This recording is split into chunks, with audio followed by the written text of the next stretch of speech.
اقوام متحدہ میں عمران خان کی تقریر جیسے ہی ختم ہوئی، ترک صدر رجب طیب ایردوان اپنی سیٹ سے اٹھے اور وزیراعظم پاکستان کو گلے لگا لیا۔ اس کے بعد وہ کچھ ہوا جس نے دیکھا دیکھتا ہی رہ گیا۔ مزید آگے بڑھنے سے پہلے اگر آپ نے ہمارا چینل سبسکرائب نہیں کیا تو ضرور سبسکرائب کریں۔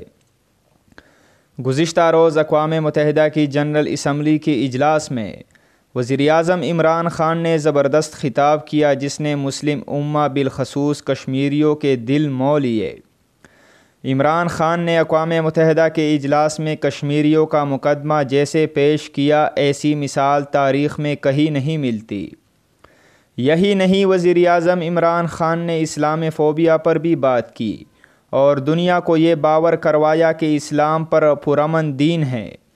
وزیراعظم عمران خان کے خطاب کے بعد ترک صدر رجب طیب ایردوان نے انہیں گلے لگایا اور ان کو زبردست خطاب پر خوب داد دی۔